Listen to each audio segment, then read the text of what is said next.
Kalau kita nak compare kan antara squad waktu AFF 2010, waktu kita champion, dan juga waktu Piala Asia baru-baru ni, sebenarnya dia ada banyak perbezaan dan banyak faktor yang mainkan peranan. Sebagai contoh, waktu AFF 2010 kita champion, dan pada waktu tu kita ada striker yang sangat prolific, Safi Salih. Dia dah jadi satu fenomena pada waktu tu, sampaikan penyokong pun ramai yang berhasrat nak jadi macam Safi Salih. Dan sebab pada waktu tu liga kita tak ada player import, semua player lokal. Jadi bila semua player lokal, striker lokal kita diberi peluang yang lebih dalam liga, ada minit permainan yang lebih, dan dia boleh improvekan dia punya finishing di depan gol. Jadi hasilnya 2010 kita champion dan Safi Salih jadi top scorer AFF 2010. Untuk squad Piala Asia yang latest ni, kita katakan konsep Harimau Melaya daripada 2010 tu dah memang jauh beza daripada yang sekarang. Kalau kita perasan, kalau ada siapa-siapa yang pernah perasan, pernah satu ketika ada satu banner dekat Stadium Nasional Bukit Jalil tu, tulis dia lebih kurang macam ni lah, Harimau Melaya ni 100% local, no foreign, no import, lebih kurang macam tu. Tapi bila sekarang konsep tu dah diubah untuk squad yang Piala Asia ni, dengan kemasukan player naturalisasi, kemasukan player warisan yang ramai, player kacukan, benda ni dah pun merubah landscape bola sepak kita.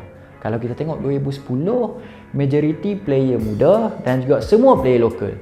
Tapi sekarang dia dah campur dah. Jadi kalau kita nak tengok perbandingan squad mana yang lebih better, saya rasa kalau ikut zaman, dia macam kalau betul-betul zaman antara 2010, 2011, 2012 memang squad tu memang dah solid. Sebab kalau kita letak squad 2010 tu pada Piala Asia yang sekarang, walaupun time tu tengah prime, waktu peak, dia mungkin akan jadi result yang berbeza. Sebab kalau kita tengok sekarang punya squad, kita ikut peredaran bola sepak moden. Tim-tim lain pun dah gunakan kaedah yang sama dengan panggil player kacukan, guna player naturalisasi dan campur dengan player yang betul-betul lokal. Jadi apa yang FAM buat, apa yang Malaysia buat ni, satu kaedah yang mana seiring dengan kaedah bola sepak moden. Kalau tim kita nak sebut tim mana yang lebih kuat, sebenarnya bagi saya dia ikut zaman. Kalau ikut sekarang ni, zaman sekarang ni memang tim yang kita ada ni dah solid dah.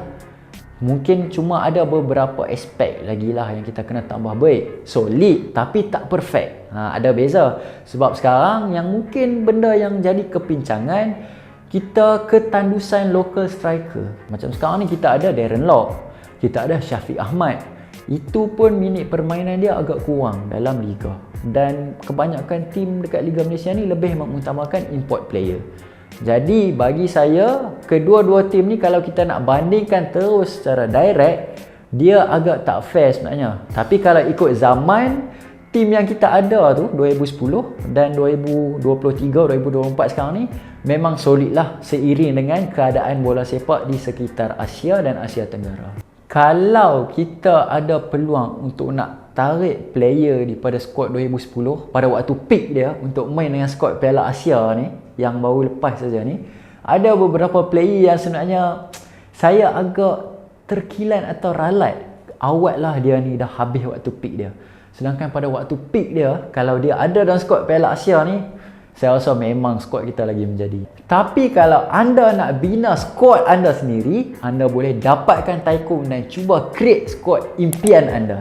Yang pertama, Khairul Fahmi Cik Mat, Apek. Yang ni memang saya tak boleh miss Apek ni. Sebab 2010 sampai ke 2012, walaupun agak singkat, tapi kalau time tu kita nampak je Apek jadi keeper Malaysia, kita tahu boleh ni, penalti pun Apek boleh save ni, free kick semua dia boleh save.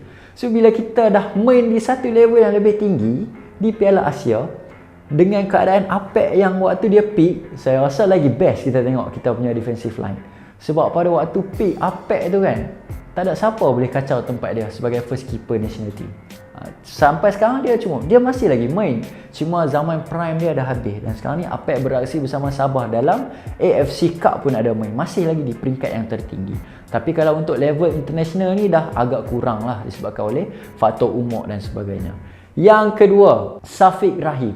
Yang ni kalau waktu peak dia ada dalam skuad kebangsaan kita. Kena pula kalau dia main Piala Asia, dia pair dengan Stuart Wilkin ke, dia pair dengan Brandon Gunn ataupun dengan Syamil Kuti, Saya rasa midfield kita lagi strong.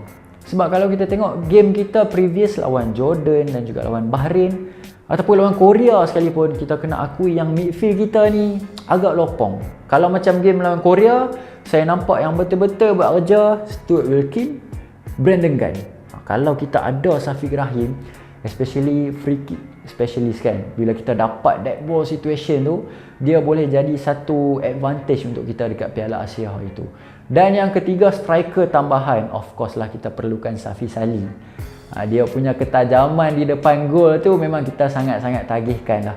Walaupun dia dah pun bersara, tapi kalau waktu dia prime dia, waktu dia peak, Safi Salih ni dia tak kira bola main macam mana pun, bola tanduk ke, bola bicycle kick ke, dia rasa dia nak buat, dia buat.